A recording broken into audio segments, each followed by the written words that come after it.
and shiny. So that's what you're looking. So it's probably about 7 minutes, I think, it was already to that volume, which is great. Now, the one way to tell if it's enough volume or no is when you push it up to a high speed, you will notice, you see how the batter is climbing up on the side. If you focus your attention on one spot for about 30 seconds and you notice that the batter is not going higher than that spot, that means you've got the maximum volume possible. If you continue to whip it, you're now going to begin to lose volume from it because some of that air is going to begin to flow away, which means it's going to start to drop. Okay? So that is something you want to keep in mind. So you can see that's what happened with me. It did have volume, and then you see now it's collapsed a little bit. Right. So it happens. It's not the worst thing. It's not the end of the world because I will be showing you about specific gravity, and that's what's going to help you with this. All right. Oh, no. So once you've got the volume you desire, right, turn it off. I'm just going to use it.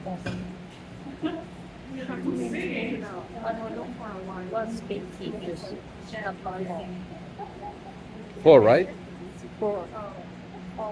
And before, what was it? Before he put it up? Six? And it's very fast. No, not very fast. Before, when was they here alone? Six. Six? Okay. There is a name for this stage that the eggs are at. Any guesses? Yeah, that's awesome. Because when you pick it up, it looks like a ribbon. You know those? I've seen those. What's it called? They had the Jubilee, that dance. The Chinese. I forgot the name of it, but yeah, they do these amazing things, right? So it is going to be really soft. Again, a lot of volume in there. Get rid of that. We do need the whisk when we do our meringue again. So what I would suggest is to just rinse it out real quick. We will have a dishwasher. We have a person doing the washing for us. But again, they kind of switch between kitchens. So we might be delayed at some point. So ideally, at least these ones, I would say just wash them off and make your life that much easier. Okay.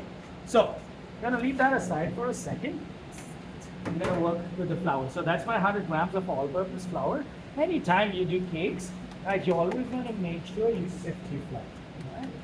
What that does is, you see there's a few lumps in there. It's gonna eliminate those lumps. Because if you add that flour directly into there, those lumps are not going away. It just means you're gonna be mixing that more. And the more you mix it, the more air goes away from it. Which means you just get a density. Now, I've got about a few of the sifts up there, but I think there's about 4 or 5. So what I would suggest is, when you're done using it, don't put it in the wash directly. Maybe just leave it on your table so the next person can use it. Once they get wet, you can't sift and use it, right? Until they are dry. So just something to keep in mind. Okay? All right. So now, most of the flour in North America is really good. You won't find too many impurities. But if you go to Asia, you'll find all sorts of stuff in it, right? Sometimes you find bran, sometimes you find little stones. So you wanna just make sure you always sift your flour, no matter what you do with it. Okay. Perfect. So here's my flour. Now I'm just gonna mix it directly into this mixing bowl.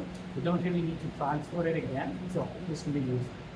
When I mix, I like to use a whisk because compared to a rubber spatula, you go in, right, you're just pushing that air away. Right, with the whisk, gives you the opportunity to go in, blend a lot more. And I worked at Lake Louise. We used to do sponge cakes and make a chocolate mousse with it, right, a layered cake. We would do about 150, 200 eggs at a time. So it was like one of those giant mixers that you see. We would be whipping all those eggs. So obviously when you do that much volume, you can't use a whisk. So you would have to mix it with your hands. All right. So my trick was, I would have a glove. I would then get saran wrap and then wrap my arm, right, all the way to here, and I would go and mix. This one day, right, I go mixing, right, and then I come out, I remove everything, and there's something telling me, I think I've forgotten something, but I don't know what. Right, so I was working with another person. I told them, hey, can you just pan these out? I'm gonna go just have a coffee. I'll be back. So I'm sitting in the cafeteria drinking my coffee, and it's still telling me I forgot something. I suddenly realized it's my glove. So then I ran back. I ran as fast as I could, right? And then he still didn't start panning it out, which is great. So then I went in. Eventually, I found my glove. Luckily, we had the same blue one, so you can spot them pretty well. Right? But yeah, if you use those clear ones, all the best. The last thing you want is someone you cut into that cake and then you get a piece of rubber. I don't think it's the most appetizing. Right? So, using your hands, be careful. Okay, now gonna add all that flour in, right, and just gonna mix. Very gently. Right? I'm not using all my force. All I'm trying to do is just go back and forth, go deep in, make sure it's nicely mixed. Go in a few times. We might have some flour pockets like that one. We're just gonna mix it. But as you do this, just be gentle. You want to try and keep as much air as you capture. See, it's still nice and soft. So, when you make sponge cakes, it's always very difficult to control consistency because it depends on how much you mix. Especially if you work in a kitchen where you've got multiple people, everyone has a different hand. Some really rough, some really soft. All right, so how do you keep a consistency every time we make egg home cakes? There's a technique for it. It's called calculating specific gravity. Okay, so specific gravity essentially is the weight of your batter divided by the weight of the flour. Sorry. Weight of the batter divided by weight of water. Right? So, first thing you want to do, and when you do this, all of you, I would like you to test the specific gravity of your sponge. Okay? So, grab one of these little cups, put that here. Get some water in there.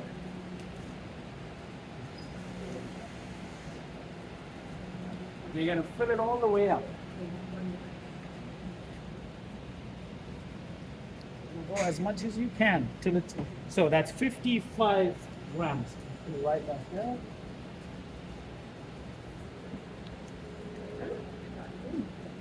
Carefully take that back. Clean it.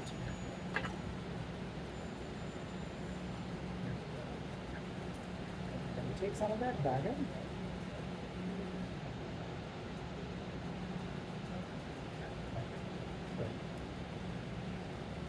Peeling.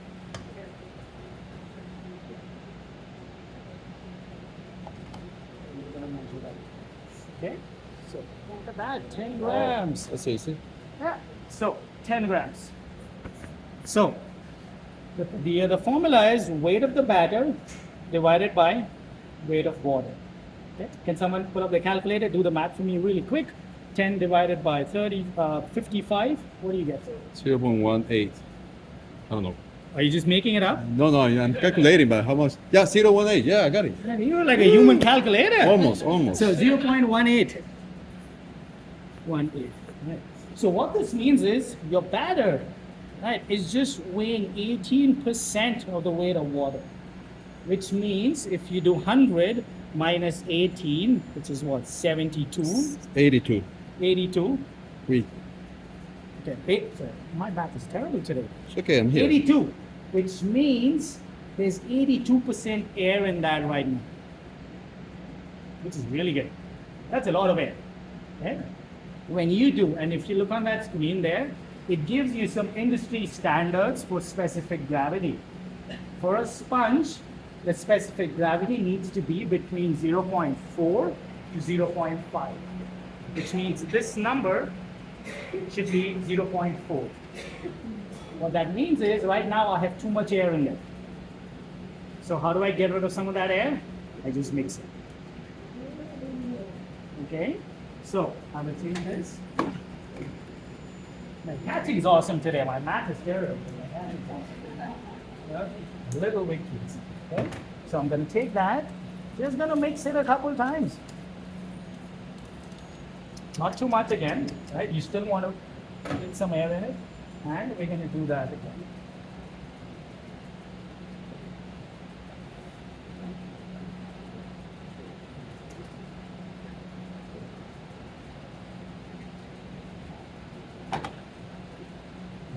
Now it's 15 grams. Can you do the math for me, please? 15. So 15 divided by 55. 3.6 or something? 27. 0.27. So 0.27. You see, it's getting higher. So I'm close. I mean, I think if I mix it one more time, I should be in that range. I could go with this potentially right now, but So you we know, now go to 0.4, we go 0.5. between 0.4 and 0.5. That's our target. Okay. Okay. Alright. So I would say because you're just starting off, even if you're at 0.3 or 0.35, that's okay. Because when you will be spreading it, you might do it a few extra times. So as long as you stay below between 0.3 and 0.4 today, that would be ideal. As you do this a few times, go in that. Okay, so I mean 0.27.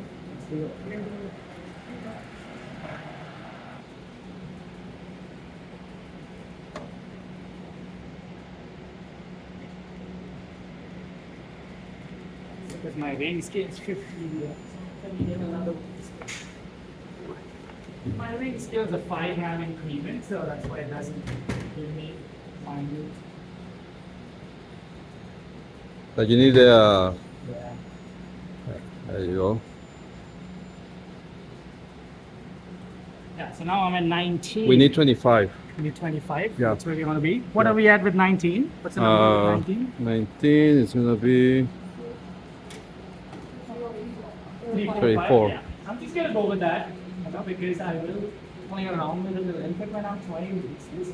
So I'm just gonna stick with that. But yeah, that's a great point. So 0.25. That's what you said, right? Yep. 0.25. 0.25 should So be. basically, 25 grams is where you want to be ideally, so that you get into the perfect range of 0.4 to 0.5. Right? So that's how you maintain your consistency. As I said, if you have too much, if I were to bake what I had initially, that's a lot of air in there, which means my sponge will rise and then go like this. If I keep mixing this, what will happen? This number keeps going higher and higher. Eventually, it'll get to 1. When it gets to 1, the batter is dead because there's no air left in it. Right now, it's the same weight as water. Okay, not something. Okay, specific gravity. New concept, isn't it? Okay, so next up, we're gonna line up our tray. So, parchment paper, cut it in half.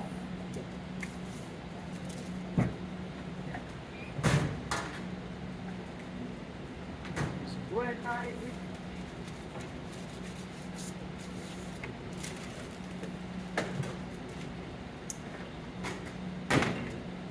Let's put it on it.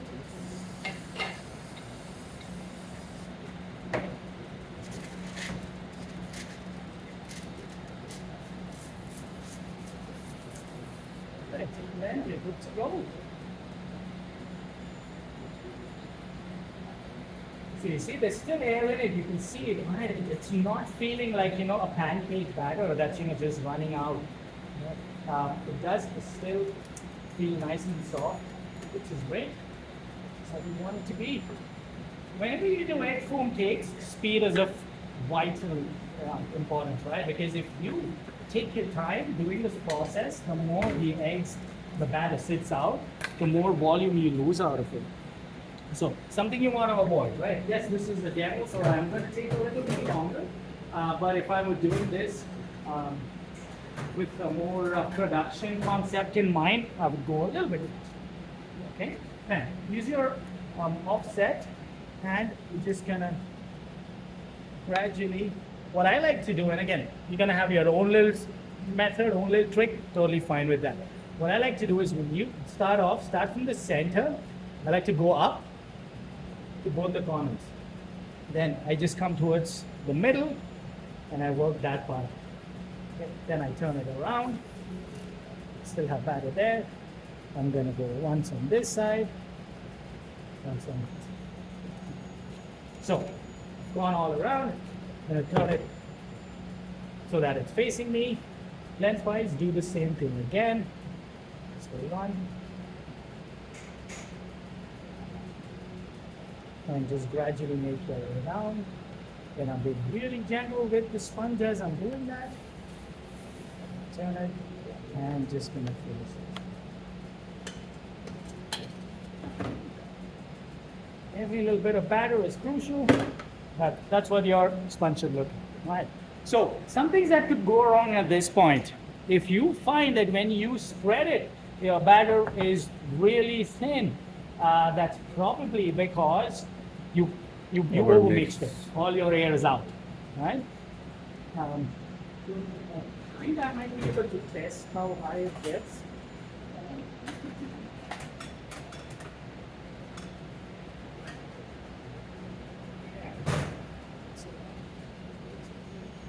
So it's close to 1 centimeter, mine.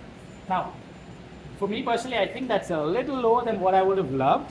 Ideally, if it was just one, this is like 0.8 right now, but about 1 centimeter, maybe between 1 and 1.5 would be ideal. That's the thickness that we're looking at. Okay? So, once that's done, something that most bakers love to do is to just tap the hell out of the span. Like they go like bang, bang, bang, bang, bang. Right. Doesn't do anything. It just kills the batter even more.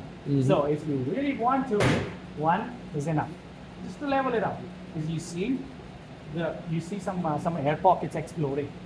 So the more you tap it, the more the pockets are going to explode. Okay. So if that's ready, it's going to be good to bake.